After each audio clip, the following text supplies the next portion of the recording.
Está no ar o Jornal do Senado. Eu sou Paula Groba e estes são os destaques de hoje do Jornal do Senado, que começa agora. Avança projeto que permite porte de arma para advogados.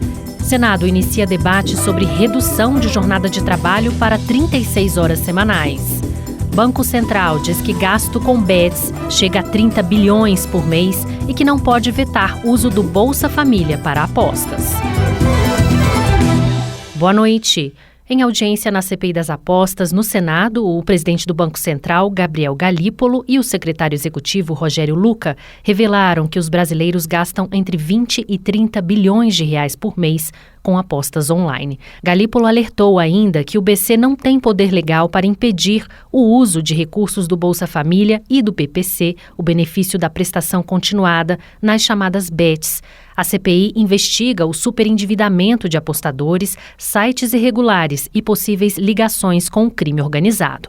Os detalhes com Pedro Pinci. Segundo o presidente do Banco Central, Gabriel Galípolo, a autoridade monetária não tem poderes legais para impedir o uso de recursos do Bolsa Família e do benefício de prestação continuada nas apostas online. Hoje o Banco Central não tem nenhuma atribuição para poder fazer esse tipo de impedimento, para que pessoas que recebem o Bolsa Família não façam apostas, não está dentro da nossa competência, nem escopo, nem tem atribuição para isso. Galípolo esclareceu que a fiscalização e a punição relacionadas à regulamentação do setor cabem somente ao Ministério da Fazenda, inclusive com relação às instituições de pagamento que prestam serviço às bets. Segundo ele, seria necessário alterar a legislação para permitir ao Banco Central aplicar multas ou impedir as atividades que infringissem as regras para as bets. Por exemplo, o Banco Central passar a fazer qualquer tipo de controle de pessoa física por instituição de pagamento, eu acho que não só teria um problema do ponto de vista do que é o sigilo, que a gente deve preservar, como eu citei aqui bem, de cada um, como também não acho que seria um avanço legal para o Banco Central poder fazer isto. Segundo o presidente do Banco Central, a bet que atua sem autorização do Ministério da Fazenda não necessariamente comete delitos como lavagem de dinheiro ou envio legal de dinheiro ao exterior. Quando há essa relação, o Banco Central atua de outra maneira com a instituição financeira que presta serviços a elas. O senador Hamilton Mourão, do Republicanos do Rio Grande do Sul, defendeu que o Brasil precisa se posicionar diante do aumento de tarifas anunciado pelos Estados Unidos. Segundo ele, as medidas do presidente Donald Trump visam proteger a economia americana e restringir a concorrência estrangeira.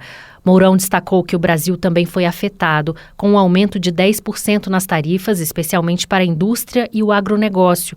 Apesar dos impactos, ele acredita que este é o momento de o país avaliar seus interesses e reforçar sua posição no cenário internacional, sem se alinhar automaticamente a blocos ou potências, mas priorizando a defesa da soberania nacional. Ovacionar cegamente o tio Sam é fechar os olhos para a realidade mundial e para a necessidade de o Brasil poder negociar com o mundo todo. Não nos serve nem o anti-americanismo infantil e nem a bajulação. O que nos serve é buscarmos os nossos interesses, que entre nações não existe amizade, existe os interesses, que ora coincidem e ora não.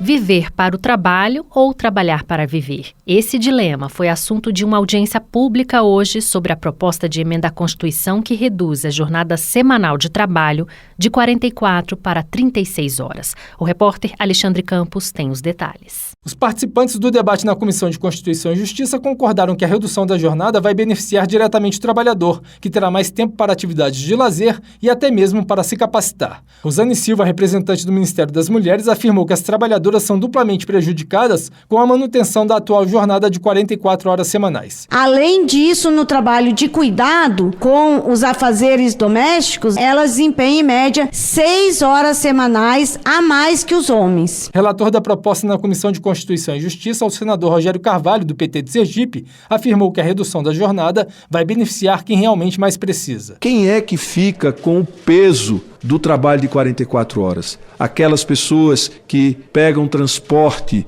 que moram mais distante do seu trabalho, as pessoas que têm uma atividade mais exaustiva do ponto de vista físico. A proposta de emenda à Constituição que reduz a jornada semanal de trabalho de 44 para 36 horas é do senador Paulo Paim, do PT gaúcho.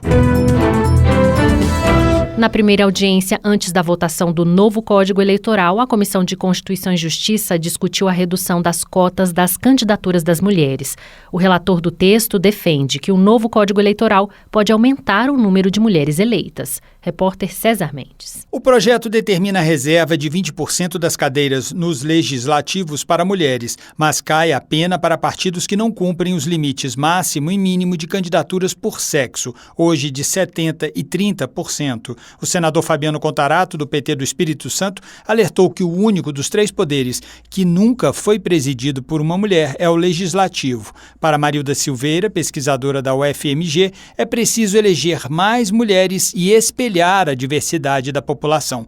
O relator, senador Marcelo Castro, do MDB do Piauí, disse que as tentativas de mudar regras eleitorais para aumentar a representação feminina só deram resultado quando o Supremo Tribunal Federal obrigou a destinação de 30% dos recursos para as candidaturas de mulheres. Reserva de candidaturas, obrigatoriedade de candidaturas femininas não elege deputadas. Obrigatoriedade de recursos elege sim. Além de manter a destinação dos recursos, o relator do projeto quer que os fundos eleitoral e partidário contem em dobro os votos em candidaturas femininas e os mandatos de mulheres. E a Comissão de Segurança Pública aprovou o porte de arma de fogo para advogados no país. Pelo texto, será necessário comprovar o exercício da profissão, além de aptidão técnica e psicológica e não ter antecedentes criminais. Agora a proposta será analisada pela Comissão de Constituição e Justiça do Senado. Repórter Marcela Cunha. O projeto do senador Flávio Bolsonaro, do PL do Rio de Janeiro,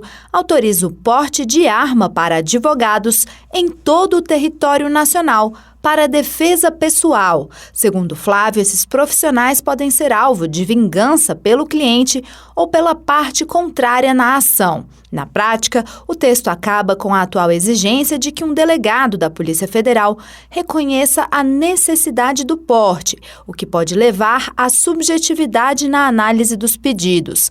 Mas o relator, senador Alessandro Vieira, do MDB de Sergipe, lembrou que os advogados vão precisar preencher os mesmos requisitos exigidos a qualquer um que possua o porte de armas. Não está fazendo liberação indiscriminada. A necessidade fica demonstrada pela comprovação da efetiva atividade como advogado. Então não é só o registro da OAB propriamente dito, tem que ter a clareza de tudo e os demais requisitos, capacidade técnica, capacidade psicológica, idoneidade, tudo isso vai continuar sendo exigido normalmente. Então acho que é um projeto razoável. Alessandro acatou emendas para proibir o ingresso com armas de fogo em locais sensíveis, como julgamentos e audiências, e para que o porte seja concedido apenas aos advogados que comprovem o exercício regular da advocacia. E o Senado aprovou a inclusão do direito ao saneamento básico na Constituição. Um levantamento do Instituto Trata Brasil mostra que 100 milhões de cidadãos ainda não têm acesso ao serviço de coleta de esgoto. Repórter Pedro Pince. A proposta de emenda à Constituição reconhece o acesso ao saneamento básico como um direito social,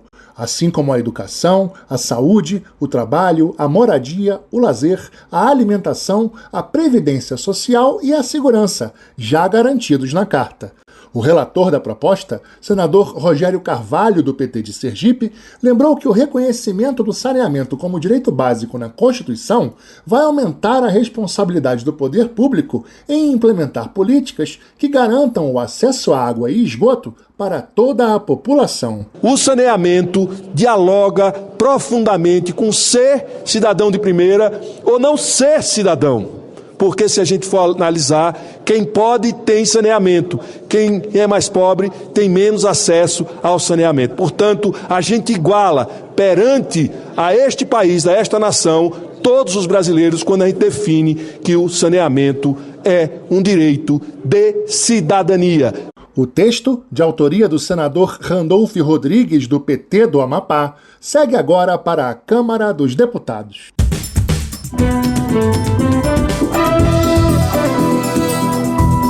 Com trabalhos técnicos de Eliseu Caires, o Jornal do Senado fica por aqui. Acompanhe agora as notícias da Câmara dos Deputados. Boa noite e até amanhã.